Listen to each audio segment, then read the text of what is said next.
नमस्कार। भारतीय जनता पार्टी की तरफ से उनका जो सबसे प्रिय राजनीतिक एजेंडा है, वो इस समय पूरे देश में चर्चा का विषय बना हुआ है।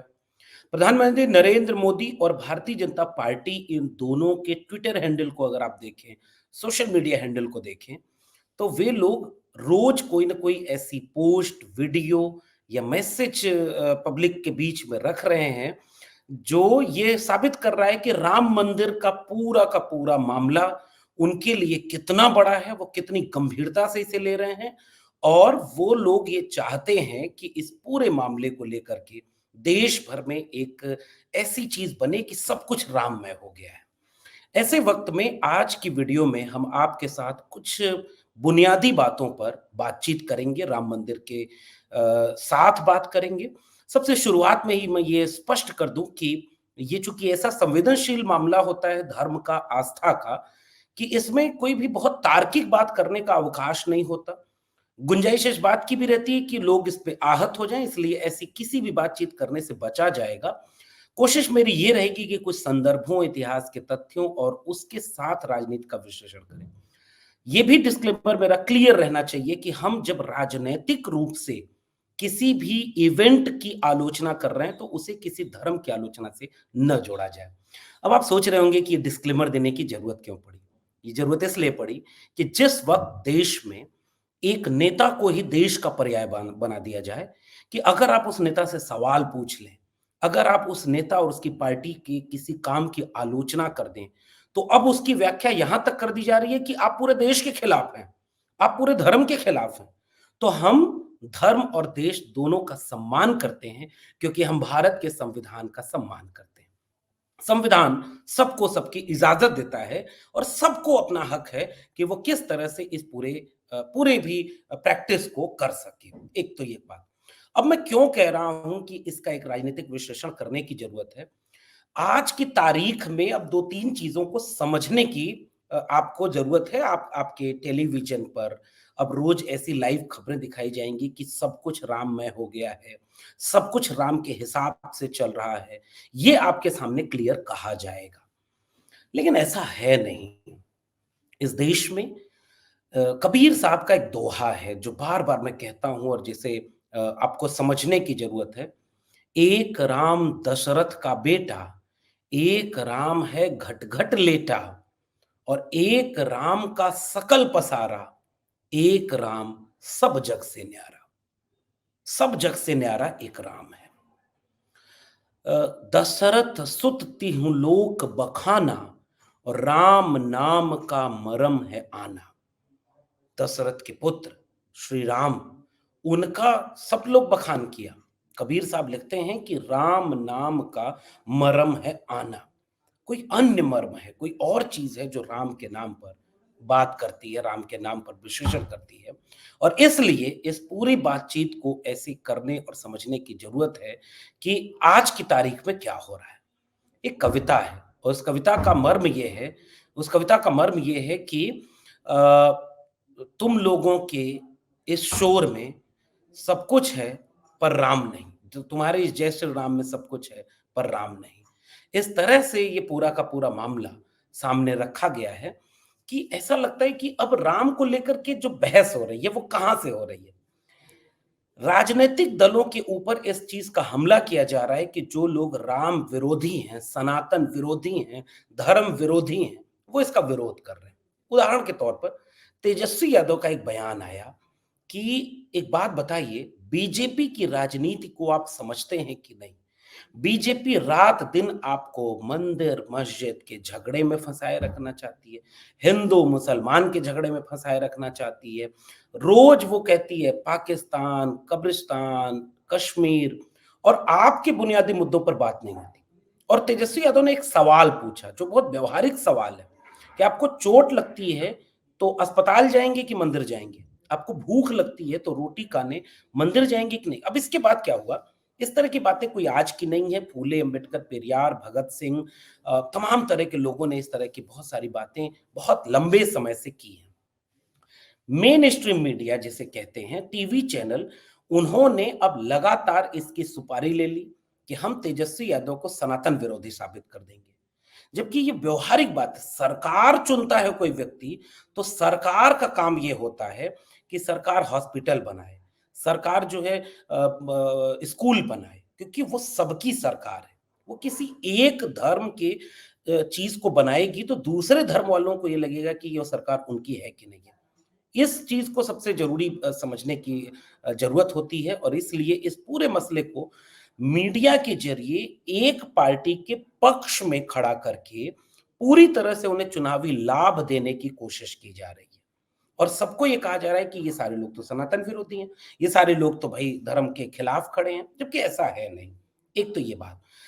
तेजस्वी यादव ने जो बात की उस पे सारे लोग बैठ करके ये करने लगे। जैसे एक एक वीडियो कल सोशल मीडिया पर वायरल हो रही थी जिसमें जब लाल कृष्ण आडवाणी को बिहार में गिरफ्तार किया जा रहा था और गिरफ्तारी के वक़्त जब उनके उन वो कमरे से निकल रहे थे, तो वो जो है वो जो कमरे से निकल रहे थे तो नरेंद्र मोदी पुराने समय में 90 की बात है, नरेंद्र मोदी उसके सामने बैठे हुए हैं, खड़े हैं और नारे लगा रहे हैं जय सिया राम।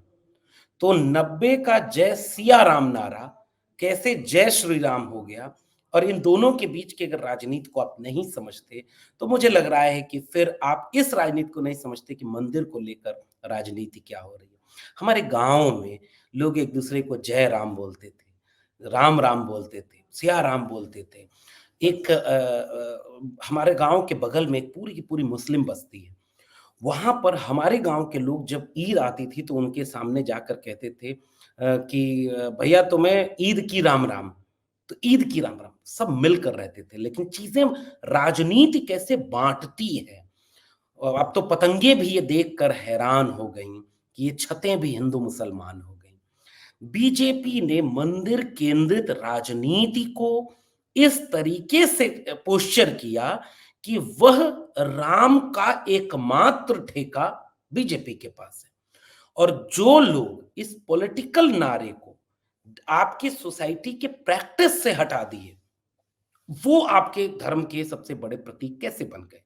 जो आरएसएस दूसरे धर्म के खिलाफ नफ़रत फैलाने के लिए वो कहती है कि पितृभूमि यही है, उसके सारे विचारक यही कहते हैं, बाकी लोग तो या तो छोड़ दे के चले जाएँगे, सब हिंदू बन जाएँ। वह एक पॉलिटिकल नैरेटिव है। तो राम मंदिर को लेकर के बीजेपी की कोशिश इस पॉलिटिकल नैरेटिव को क्रिएट करते जाने की है, एक तो ये बात। इसलिए वो तेजस्वी यादव हों या तमाम तरह के नेता हों, इसको लेकर के वो धारणा बदल देते हैं। जैसे अब उन्होंने दक्षिण भारत की राजनीति के लिए कहा कि उन्होंने सनातन को द्रोही बता दिया। देखिए, अब टीवी चैनल पर तो गंभीर बातें बंद हो गई ना। इसी देश में तुलसी की रामचरितमानस में सीता निर्वासन, अग्नि परीक्षा और शंबूक वध दोनों प्रसंग नहीं है और वाल्मीकि के रामायण में ये दोनों प्रसंग हैं। जब एनसीपी के एक नेता ने कह दिया कि राम मांस खाते थे, तो विवाद हो गया। वाल्मीकि रामायण की चौपाई पढ़ करके उन्होंने सामने रख दी और कहा कि इसमें देखिए लिखा हुआ है। मैं हिंदी साहित्य का विद्यार्थी रहा हूँ, मेरी पीएचडी तुलसीदास और भक्ति आंदोलन पर है। राम पर 300 किस्म की कथाएँ हैं इस देश और दुनिया में।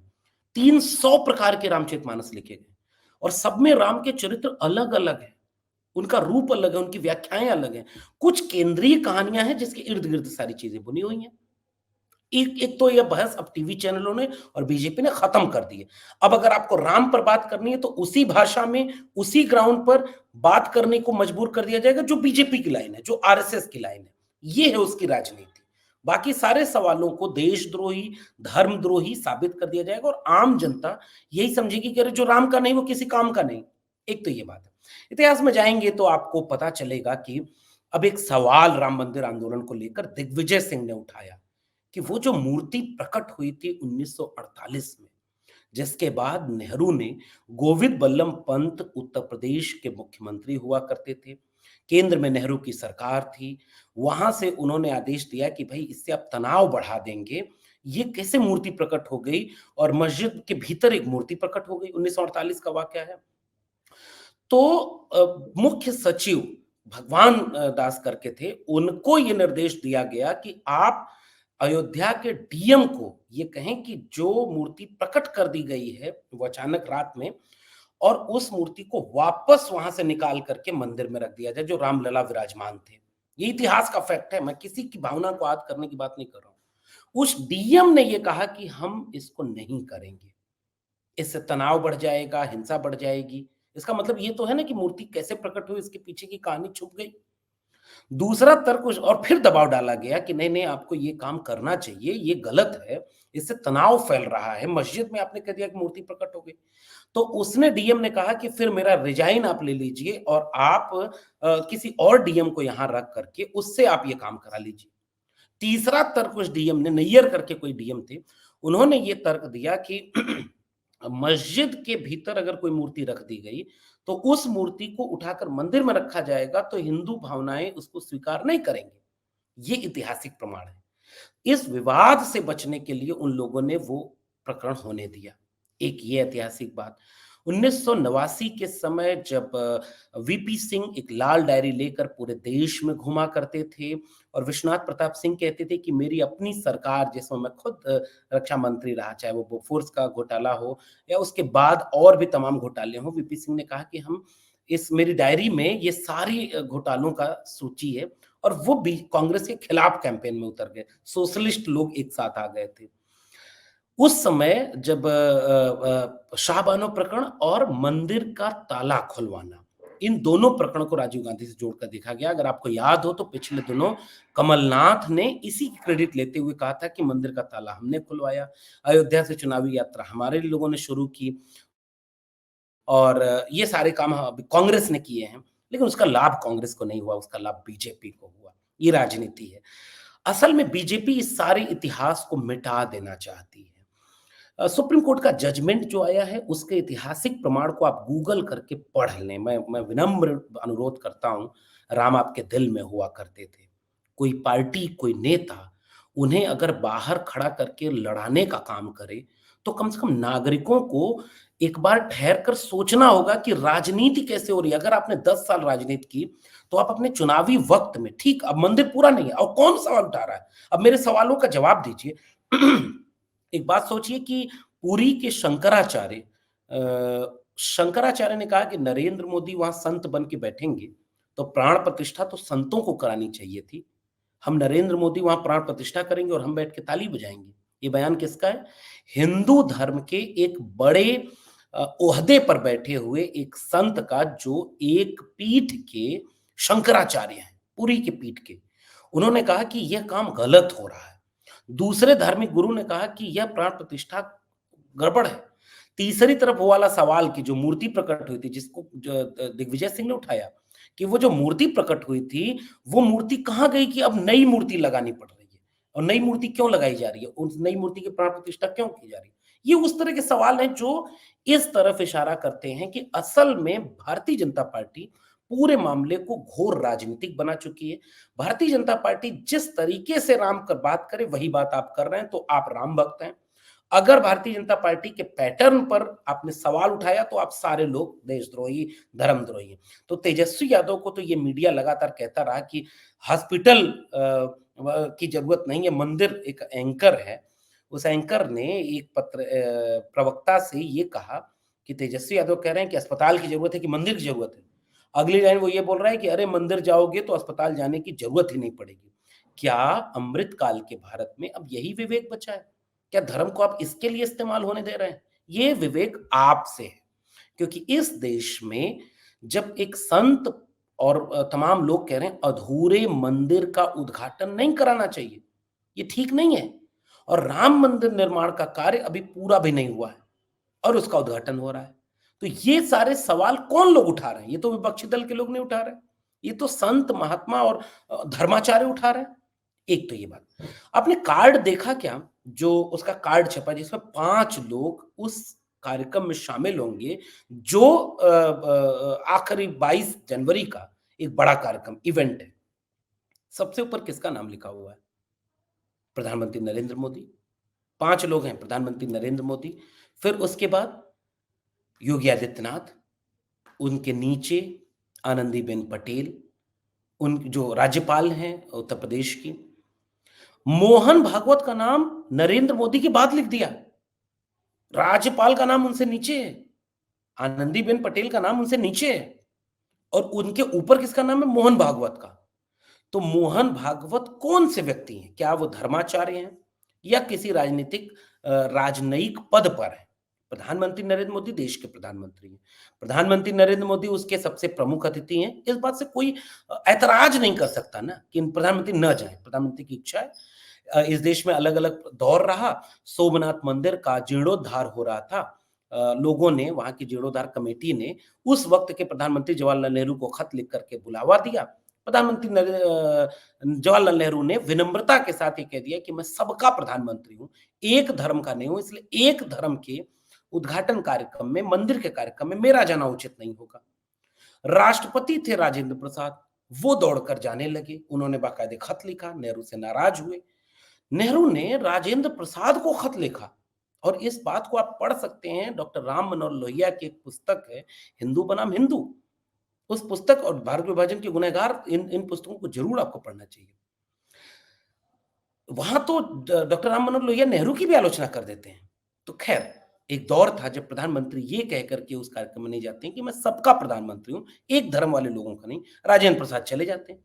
ये एक अपना-अपना चयन है। प्रधानमंत्री नरेंद्र मोदी जा रहे हैं, सबसे प्रमुख चेहरा है, इससे कोई ऐतराज़ नहीं कर सकता। मोहन भागवत जी किस हैसियत में जा रहे हैं और किस हैसियत में उनका नाम राज्यपाल, जो एक राजनयिक पद है, एक बड़ा पद है, वह उत्तर प्रदेश की राज्यपाल हैं, आनंदीबेन पटेल, उनका नाम मोहन भागवत से नीचे। और आखिरी में निश्चलानंद जी, शायद अगर मैं नाम पढ़ रहा हूँ, तो वो जो लास्ट में उस पूरे ट्रस्ट के, उस पूरे राम मंदिर को लेकर के जो मेन बॉडी है, उसके वो प्रमुख हैं। तो वो 5वां नाम है। तो योगी आदित्यनाथ, प्रधानमंत्री नरेंद्र मोदी, एक मुख्यमंत्री, एक प्रधानमंत्री। कोई बात नहीं, जाना चाहिए, सब लोग जाएँ। फिर राज्यपाल मोहन भागवत और वो राम मंदिर के जो प्रमुख व्यक्ति हैं। इससे ये निहितार्थ नहीं निकलता कि क्या आपने एक धार्मिक आयोजन को राजनीतिक आयोजन बना दिया। असल में ये एक धार्मिक आयोजन नहीं है और तमाम संत ये कह रहे हैं कि बीजेपी इसका एक राजनैतिक उपयोग कर रही है, वो एक धार्मिक कार्यक्रम नहीं है। ये पूरा विमर्श आपके सामने पूरे देश में रखा जा रहा है। अब आखिरी बात, ये ठीक है, धर्म के लोग कहते कि आप गाँव-गाँव में शोभा यात्रा निकालिए, गाँव-गाँव में रामायण पाठ कराइए, गाँव से मिट्टी लेकर के अयोध्या आइए, तो वो एक बात होती कि धर्म के लोग कह रहे हैं। यहाँ तो एक पॉलिटिकल पार्टी ने अपना इवेंट, अपना कार्यक्रम दे दिया है। गाँव-गाँव में अब लोग उसी दिन, और चारों तरफ इसकी तैयारी हो रही है। सहज ये होता है कि लोग स्वाभाविक रूप से काम करते हैं। यही काम भारतीय जनता पार्टी ने कार सेवा के नाम पर 1990 में किया, ये एक ऐतिहासिक तथ्य है। मैं जब ये बात कह रहा हूं तो निश्चित रूप से आप नीचे लिख सकते हैं कि आप इस समय ये सब क्यों कह रहे हैं, मंदिर बन गया। हम तो चाहते हैं कि मंदिर बन गया, अच्छी बात है, खत्म हो ये बात, विवाद खत्म हो। लेकिन इतिहास को आप गलत नहीं साबित कर पाएंगे। कानून की रक्षा, जिन लोगों ने एफिडेविट दिया था कि हम, उसे वो विवादित ढांचा कहते थे बाबरी मस्जिद को, उन्होंने कहा था कि हम इसकी सुरक्षा करेंगे, और वही लोग जो है उसके ऊपर हमला करने के समय साथ देते हैं। मुलायम सिंह यादव जब कार सेवकों के ऊपर गोली चलवाते हैं तो उसको तो कोई दोषी नहीं कहा, क्योंकि वो कानून की रक्षा के लिए किया गया था। कोई मुख्यमंत्री अगर मुख्यमंत्री है तो लॉ एंड ऑर्डर की जिम्मेदारी उसकी है, संविधान की रक्षा की जिम्मेदारी उसकी है, और यही जिम्मेदारी लालू प्रसाद यादव, मुलायम सिंह यादव दोनों ने निभाई। और दोनों ने इस केस में जो भी कुछ किया, वो सारी चीजें ऐसी नहीं हैं कि जिसको लेकर के आप ये कह देंगे कि वो कोई गलत काम किए। उन्होंने कोई संवैधानिक रूप से गलत किया तो कोई आरोप क्यों नहीं है, कोई मुकदमा उनके ऊपर क्यों नहीं हुआ? क्योंकि उन्होंने गलत नहीं किया था। लेकिन आज की तारीख में आप ये सवाल नहीं पूछेंगे कि ये जो कुछ भी हुआ वो कैसे हुआ? तो ये एक इतिहास है जिसको मिटाया नहीं जा सकता है। आखिर में मेरा कहना केवल ये है, मोको कहाँ ढूँढे रे बंदे, मैं तो तेरे पास में। ना मैं मंदिर, ना मैं मस्जिद, ना काबे कैलाश में। खोजी हो तो तुरते मिली हूँ पल भर की तलाश में। कहें कबीर सुनो भाई साधो, मैं तो हूँ विश्वास में। राम बीजेपी के पहले भी रहे, जिनके दिल में थे, सबके दिल में राम अपने हुआ करते थे। कबीर के राम अलग हैं, तुलसी के राम अलग हैं, वाल्मीकि के राम अलग हैं, लेकिन कोई आपस में लड़ते नहीं थे। सब विनम्रता से, प्रेम से रहते थे। बीजेपी के राम अलग हैं। और बीजेपी उस राम को लेकर के राजनीति कर रही है, और यह बात कोई और नहीं, खुद धर्माचार्य कह रहे हैं, हिंदू धर्म के बड़े बड़े पीठाधीश्वर कह रहे हैं, और राजनीति ये हो रही है कि उसमें एक किस्म के लोगों का वर्चस्व बढ़ाया जा रहा है। चुनाव के ठीक पहले एक पूरी तरह से जिस मंदिर का निर्माण भी पूरा नहीं हुआ है, उसको किया जा रहा है। नरेंद्र मोदी जी के हाथों करवाया जा रहा है। कुछ लोगों ने कहा कि बिना पत्नी के कोई भी ऐसा धार्मिक अनुष्ठान पूरा ही नहीं माना जाता। ये कौन सवाल उठा रहा है? विपक्ष तो नहीं उठा रहा ना भाई। मीडिया तो लगा विपक्ष के ऊपर हमलावर है। हम जैसे लोग अगर ये बात कहेंगे तो लोग कहेंगे कि आप तो धर्म के खिलाफ बोल रहे हैं, जबकि धर्म के खिलाफ मामला है ही नहीं। ये मामला उस राजनीति के खिलाफ है जो धर्म का इस्तेमाल कर रही है। जो इस बात का जवाब नहीं देती कि कल्याण सिंह जो कि हनुमान बन करके इस पूरे आंदोलन में कड़ी थे, वो आज कहाँ थे? उनको क्यों बीजेपी से निकाला गया? उनके समय कितने खराब बीते। उमा भारती जब उनके बारे में ये कहा जाता है कि जब पहला हथौड़ा चलाया गया तो उमा भारती बहुत खुश होकर नारा लगाई और गले लगाई लाल कृष्ण आडवाणी और मुरली मनोहर जोशी को। वो आज कहाँ खड़ी हैं और क्या बोल रही हैं? उन सारे लोगों को बुलाया तक नहीं जा रहा। कल्याण सिंह तो खैर नहीं है इस दुनिया में, उनके किसी वारिस को नहीं बुलाया जाएगा। जाने को तो कोई भी जा सकता है, उमा भारती आज कहाँ खड़ी हैं वो आप जानते हैं। असल में पूरे देश को इस बात के लिए झोंक दिया गया है कि सरकार ये करा रही है, इसको गलत मत कहो। मेरा मानना ये है कि धर्म के मानने वाले लोगों को संविधान इजाज़त देता है, वो मंदिर बनाना है, मंदिर बनाएँ, धार्मिक कार्यक्रम करना है, करें, सब लोग करते हैं। एक सरकार का काम इस धार्मिक कार्यक्रम का राजनीतिक इस्तेमाल करना, ये इस देश के लोकतंत्र के लिए ठीक नहीं है।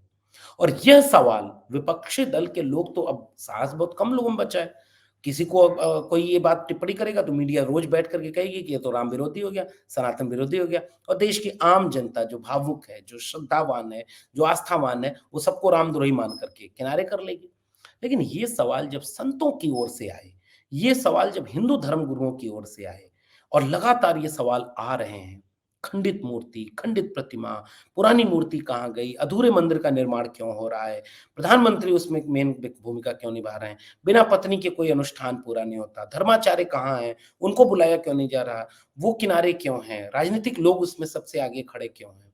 ये सवाल उठाए जा रहे हैं। और आखिरी बात, जो आपके गाँव में, मोहल्ले में, आस-पास हो रहा होगा, वो उत्तेजना का नाम राम नहीं था। राम विनम्रता का नाम था। पूरे रामचरितमानस में राम को केवल एक बार क्रोध आया, वो भी समुद्र के ऊपर। विनय न मानत जलद जड़, गए 3 दिन बीत, बोले राम सकोप तब भय बिन होए न पीत। बाकी राम विनम्रता के प्रतीक है, शबरी के केवट के गले लगाने के प्रतीक है और एक राम कबीर के भी हैं, एक राम वाल्मीकि के भी हैं। 300 किस्म के राम हैं। राम को दिल में रखिए, राम को किसी के खिलाफ इस्तेमाल मत होने दीजिए। राम के नाम पर किसी की लिंचिंग हुई अगर इस देश में, तो एक बार विचार करिएगा। राम होंगे, जहाँ भी होंगे, आज भी देख रहे होंगे, तो इससे खुश कतई नहीं होंगे। राम सबके हैं। इकबाल ने लिखा है कि कहते हैं इमाम हिंद, राम को इमाम हिंद कहते हैं।